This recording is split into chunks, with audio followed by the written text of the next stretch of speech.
Hello guys, welcome to Pakistani real action. तो कैसे हैं आप सब? मेरा नाम है मुदस्सिर। मैं हूं बशीर। सुखाई दो कोड़ी के देश अजरबैजान ने भारत को धमकी दे दी है कि जो तुम अर्मेनिया की मदद कर रहे हो बहुत गलत कर रहे हो भाई। अजरबैजान ये लगता है तुर्की के सर पे उसको दिमागी कोई दौरा पड़ गया है, जो भारत जैसे देश को और फ्रांस को भी साथ धमकी दे रहा है। संगत का तुर्की की असर है और ये नहीं चलेगी। संगत ये नहीं जानता है भारत से पंगा लेकर ये क्या कर रहा है। पहले देखते हैं सारा सीन उसने क्या बोला है, बाकी बातें पीडी सर एक्सप्लेन करेंगे, आखिर पे हम अपनी बात रखेंगे। तो स्टार्ट। नमस्कार and welcome you to world affairs. मैं हूं प्रशांत धवन। नाउ यहाँ पे आप लोग बिल्कुल ठीक पढ़ रहे हैं। अजरबैजान देश ने ना सिर्फ इंडिया को रिसेंटली फ्रांस और भारत दोनों को वार्निंग दी है और ये कहा है कि अगर इन दोनों कंट्रीज ने अर्मेनिया को लगातार वेपन्स प्रोवाइड किए तो इससे एक नई वॉर स्टार्ट हो सकती है रीजन में। यहाँ पे आप देख पाएंगे इस पे अमेरिकन मीडिया, मिडिल ईस्ट का मीडिया एक्सटेंसिवली कवरेज कर रहा है कि अजरबैजान के जो प्रेसिडेंट हैं उन्होंने ये कहा है कि फ्रांस और इंडिया पर्टिकुलरली सिर्फ ये जो दो देश हैं ये लगातार हथियार प्रोवाइड कर रहे हैं अर्मेनिया को, और इससे पॉसिबिलिटी ये है कि अजरबैजान के सामने खड़ा हो जाएगा एक थ्रेट और उस थ्रेट से निपटने के लिए हमें एक वॉर स्टार्ट करनी होगी ना। इस पर बहुत सी रिपोर्ट्स, बहुत से आर्टिकल्स पब्लिश हुए हैं, मगर एक क्वेश्चन आपके माइंड में ये आएगा कि फ्रांस और इंडिया ये दोनों देश अर्मेनिया की हेल्प कर भी क्यों रहे हैं, अर्मेनिया को वेपन्स बेच भी क्यों रहे हैं, और अजरबैजान इस बात से नर्वस क्यों है? दोनों की चलिए समझते हैं very simple language. Now first of all यहाँ पे आप देख पाएंगे ये है एशिया का मैप और ये है हमारा प्यारा भारत। और अगर हम जूम इन करें टर्की के नेबरहुड के पास, इधर यहाँ पे आप देख पाएंगे ये ऊपर रशिया है, ये टर्की है, और अगर मैं थोड़ा सा और जूम इन करूं तो आपको यहाँ पर दिख जाएगा ये है अर्मेनिया देश और ये है अजरबैजान। दोनों कंट्रीज बहुत ही ज्यादा इंपॉर्टेंट है जियोपॉलिटिकली, और एक टाइम पर ना दोनों कंट्रीज यूएसएसआर सोवियत यूनियन के पार्ट थे। 1991 में जब यूएसएसआर टूटा तब कई कंट्रीज बने जैसे कि कजाकिस्तान, यूक्रेन। इनमें से दो देश थे अजरबैजान, अर्मेनिया। अर्मेनिया प्रेडोमिनेटली एक क्रिश्चियन कंट्री है, अर्मेनियन क्रिश्चियंस यहाँ पे रहते हैं, और अजरबैजान प्रेडोमिनेटली एक इस्लामिक कंट्री है। और दोनों कंट्रीज के बीच में टेरिटरी को लेकर, जमीन को लेकर एक विवाद है जब से दोनों कंट्रीज का फॉर्मेशन हुआ है, जब से दोनों को आजादी मिली है सिंस 1991। और आप हिस्ट्री देखोगे दोनों कंट्रीज की तो दोनों देशों ने कई बार वॉर लड़ी है। मोस्ट रिसेंटली हमने देखा कि अर्मेनिया अजरबैजान की एक बड़ी वॉर हुई थी। आज भी टेंशंस बहुत ज्यादा हाई हैं। दोनों कंट्रीज वैसे कोशिश कर रही हैं कि एक पीस डील साइन करने की, मगर पीस डील काफी बार होते होते टूट जाती है।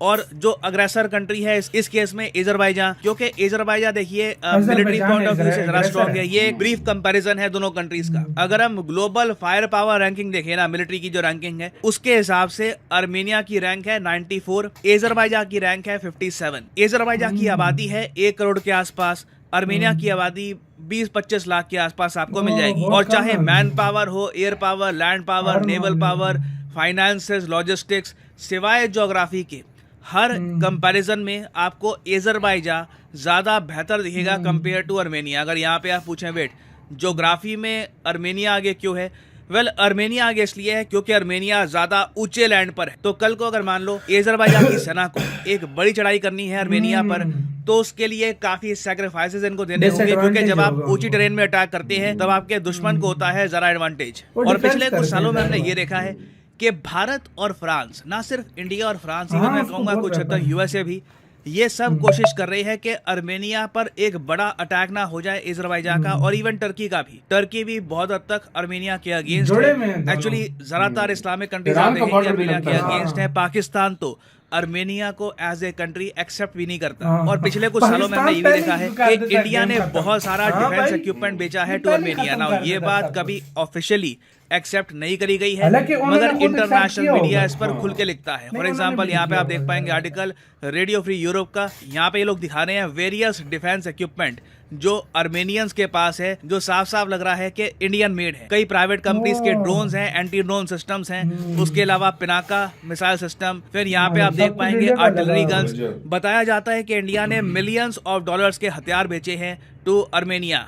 उसके अलावा आप अगर फ्रांस को देखो तो फ्रांस ने भी बहुत सारे हथियार भेजे हैं to Armenia during the Azerbaijan conflict. और रिसेंटली तो हमने ये भी देखा कि टर्की के प्रेसिडेंट, जी हाँ टर्की, ये यहाँ पे आप देख पाएंगे टर्की के जो प्रेसिडेंट है एर्दोआन, इन्होंने फ्रांस की आलोचना करी थी कि ये आर्मेनिया को आर्मर्ड व्हीकल्स क्यों सप्लाई कर रहे हैं, ये प्रोवोकेटिव है। और एक क्वेश्चन यहाँ पे आप ये पूछ सकते हैं कि सुनने में आया था, मैंने भी आपको बताया था आज से कई साल पहले, कि आर्मेनिया एक बहुत ही इंपॉर्टेंट डिफेंस ट्रीटी का पार्ट है जिसमें रशिया भी शामिल है। इस ट्रीटी का नाम है CSTO। इसके अंडर एक प्रावधान ये है कि कल को अगर आर्मेनिया पे अटैक होता है तो रशिया आर्मेनिया की रक्षा के लिए आएगा। तो जब ऐसा है तो आर्मेनिया को इंडिया और फ्रांस की क्या आवश्यकता है? वेल देखो, रीजन सिंपली ये है, आर्मेनिया रशिया से तंग आ चुका है। जो रिसेंटली आर्मेनिया और अज़रबैजान की वॉर हुई थी उसमें रशिया बिल्कुल न्यूट्रल रहा, आर्मेनिया की हेल्प में नहीं आया। और अब हम देख रहे हैं कि आर्मेनिया बहुत सारी उन मीटिंग्स को स्किप कर रहा है जहां पर रशिया होता है, और धीरे धीरे आप कह लीजिए आर्मेनिया एक एंटी रशिया कंट्री बन रहा है, क्योंकि इनका सिंपली मानना यह है कि जब जरूरत का टाइम आया तब रशियन फेडरेशन ने इनकी हेल्प नहीं करी। तो आर्मेनिया कोशिश ये कर रहा है कि सिंस रशिया के साथ इनके रिलेशंस उतने स्ट्रॉन्ग है नहीं जितने एक टाइम पर हुआ करते थे, ये बाकी जो मेजर डिफेंस एक्सपोर्टिंग कंट्रीज हैं, चाहे इमर्जिंग डिफेंस एक्सपोर्टिंग कंट्री भी क्यों ना हो जैसे कि इंडिया, इनके साथ जो अपनी कॉपरेशन है ये डेवलप करना चाहते हैं, ताकि कल को मान लीजिए अज़रबैजान एक बड़ा अटैक करता है ना, उस केस में अगर एडवांस वेपन्स भी इनको परचेज करने हो फ्रॉम इंडिया, फ्रॉम फ्रांस, ये इमीडिएटली परचेज कर पाए, क्योंकि डिफेंस रिलेशंस, डिफेंस सप्लाईज धीरे धीरे ग्रेजुअली बिल्ड होती है। आप ऐसा नहीं कह सकते कि अचानक से वॉर हो रही है तो आप किसी भी कंट्री की तरफ पॉइंट करके ये कह दो कि वो मिसाइल भेज दो। This happens slowly, this happens gradually. तो आर्मेनिया को भी ये पता है कि इंडिया के पास ब्रह्मोस मिसाइल है, हमारे पास वेरियस और मिसाइल डिफेंस सिस्टम्स हैं, हम बहुत सारा डिफेंस इक्विपमेंट खुद कर रहे हैं मैन्युफैक्चर। तो इसलिए आर्मेनिया जानता है कि इंडिया एक बहुत ही इंपॉर्टेंट कंट्री है इसके एग्जिस्टेंस के लिए, और फ्रांस आर्मेनिया को वेपन्स इसलिए सप्लाई कर रहा है क्योंकि इन्हें यहाँ पर दिख रहा है एक पोटेंशियल एक एंटी रशिया कंट्री खड़ा करने का। तो इसलिए देखिए फ्रांस भी, ना सिर्फ फ्रांस, इवन यूएस भी काफी उतावला है आर्मेनिया को एक मेजर डिफेंस पार्टनर बनाने में। तो ये एक जियोपॉलिटिकल गेम है जो चल रही है आज के समय। बहुत ही इंटरेस्टिंग डेवलपमेंट्स यहाँ पर हो रही है, और मुझे लगता नहीं है कि अज़रबैजान की वार्निंग के बाद भी ना फ्रांस ना इंडिया कोई भी अपनी जो रणनीति है ये चेंज करने वाले हैं। दोनों देश लगातार आर्मेनिया को वेपन सप्लाई करते रहेंगे। और फाइनली यहाँ पे मैं आपसे क्वेश्चन भी पूछूंगा। क्वेश्चन ये है कि गूगल का जो लेटेस्ट AI मॉडल है, जो आप कह लीजिए ChatGPT को टक्कर देने के लिए बनाया गया है, इसका नाम बताइए कौन से ऐसे के साथ हुई वीडियो खत्म। अब आते हैं मेन मुद्दे की। जेमिनी है कि जेमिनी जो भी मारो बोला इसको यार। आते हैं मेन टॉपिक की तरफ। दो कोड़ी का देश अज़रबैजान। मैं कहता हूँ वॉर से पहले मोस्टली इंडियंस को पता भी नहीं होगा कि अज़रबैजान नाम का भी कोई देश है, वो भारत को धमकी दे रहा है, और साथ में फ्रांस को भी। मतलब भाई मुझे तो सीरियसली 2-3 जगहों पे ऐसा मुझसे ये चीज कंट्रोल नहीं हो रही थी, धमकी कौन दे रहा है। मुझे इधर इस बात पे समझ नहीं आती। तुर्की अगर अज़रबैजान का साथ दे वो ठीक है, इंडिया फ्रांस दे तो वो गलत है। तुर्की वेपन सप्लाई करे वो ठीक है, इंडिया सप्लाई करे तो वो गलत है। वो लैंड लॉक कंट्री है आर्मेनिया, और अभी तो बाहर से कर दिया मदद, तो इस वजह से जो है ना उसको और मिर्चे लगी, और वो तब भारत का नाम ले रहा है। मोस्टली उनकी सेना के पास इंडियन वेपन्स है।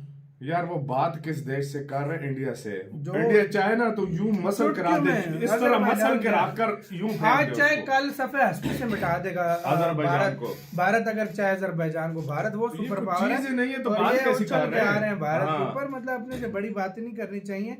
बेशक चाहे तुम्हारे साथ किसी का भी सपोर्ट हो, सपोर्ट में कोई नहीं आता। जो जिनका सपोर्ट है ना वो भी भारत से डरते हैं। सीधी सी जो बात है। तो गाइस ये चीज बात है। आपका गाइस इसके ऊपर क्या कहना है? मुझे तो कॉमेडी करते हुए नजर आए अज़रबैजान आज। सही बात। अपना बहुत ज्यादा ख्याल रखिएगा तो